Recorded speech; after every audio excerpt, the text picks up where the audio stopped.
Tahukah Anda, otak merupakan bagian tubuh yang paling penting bagi manusia? Sekarang angkat tangan Anda dan letakkan pada dahi. Tepat di situ, ada bagian otak yang paling istimewa. Bagian itu disebut prefrontal cortex, atau disingkat PFC.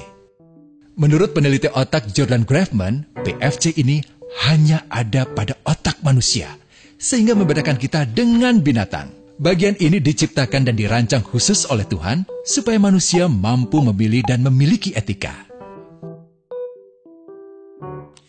PFC berfungsi seperti pemimpin.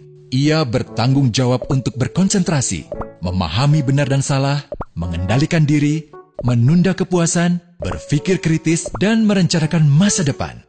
PFC adalah pusat pertimbangan dan pengambilan keputusan. PFC inilah yang membentuk kepribadian dan perilaku sosial. Sayangnya, PFC adalah bagian otak yang paling mudah mengalami kerusakan. Jika PFC rusak, maka kepribadian orang bisa berubah. Rusaknya PFC bisa disebabkan oleh benturan fisik, bisa juga oleh zat kimia, seperti narkotika, psikotropika, dan zat adiktif atau nafsa. Dan ternyata penyebab paling merusak juga pornografi, yang disebut narkolema, narkotika lewat mata. Bagaimana pornografi mempengaruhi otak dan pikiran kita? Adi, remaja 12 tahun, melihat gambar di TV yang menjurus ke porno. Awalnya, ia merasa kaget dan jijik.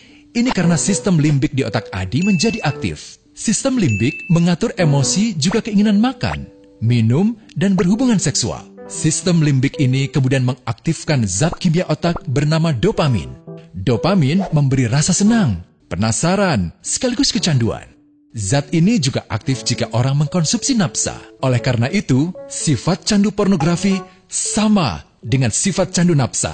Otak akan mengingat apa yang membuat Adi senang dan bagaimana ia memperolehnya. Jika Adi mendapatkan pembinaan akhlak, etika yang baik, dan patuh pada norma sosial, dorongan melihat pornografi, meskipun menyenangkan, akan ia abaikan. Namun karena hal itu tidak ada pada diri Adi, ketika ia sedang merasa bosan dan ingin mencari kesenangan, otak akan mendorongnya agar melihat pornografi lagi.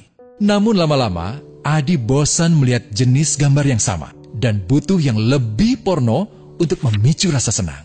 Sekarang, dengan internet, pornografi menjadi jauh lebih mudah didapat. Pertama, Adi membuka internet dan tidak sengaja melihat gambar yang menjurus ke porno.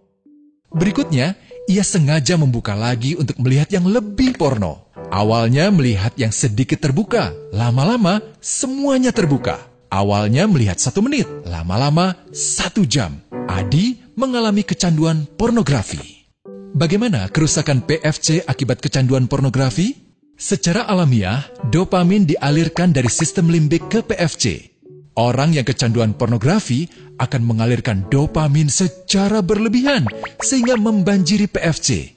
PFC menjadi tidak aktif karena terendam dopamin. Semakin sering PFC tidak aktif, ia akan semakin mengerut dan fungsinya terganggu. Sistem limbik justru akan berkembang semakin besar karena terus mengaktifkan dopamin, sehingga Adi cenderung untuk terus mencari kesenangan tanpa takut atas akibatnya. Jika tidak ditangani segera, Adi berpeluang besar menjadi pelanggan pornografi seumur hidup dan mengalami kerusakan otak di bagian PFC. Awalnya, ia akan kehilangan konsentrasi, penurunan kemampuan menimbang benar dan salah, serta berkurangnya kemampuan mengambil keputusan. Lama-lama, besar kemungkinan ia akan melakukan masturbasi, oral seks, hubungan seksual suka sama suka, dan mudah berganti-ganti pasangan seksual. Pernikahan dianggap tidak penting. Pasangan dianggap hanya sebagai objek seksual semata, cenderung merendahkan derajat dan kehormatan lawan jenis. Selera hubungan seksualnya pun tidak sehat dan seenaknya, kasar sampai tega memperkosa. Manusia jadi tidak ada bedanya dengan binatang. Inilah dampak yang terjadi akibat kerusakan PFC. Ahli bedah otak Donald Hilton Jr. mengatakan, jika difoto menggunakan alat magnetic resonance imaging, otak yang rusak akibat pornografi memperlihatkan hasil yang sama dengan otak yang rusak karena kecelakaan. Ia juga mengatakan, Berbeda dengan dampak nafsa yang merusak otak di 3 bagian, pecandu pornografi yang sudah melakukan hubungan seks dengan anak-anak mengalami kerusakan otak di 5 bagian. Terbukti, pornografi pada anak lebih bersifat merusak karena PFC belum matang dengan sempurna. Tapi untungnya, otak anak yang belum sempurna ini masih mudah dibentuk. Pengaruh pornografi bisa lebih mudah dihilangkan asal ada usaha untuk memulihkan dengan sabar, terutama oleh ayah ibu, keluarga, dan orang terdekat.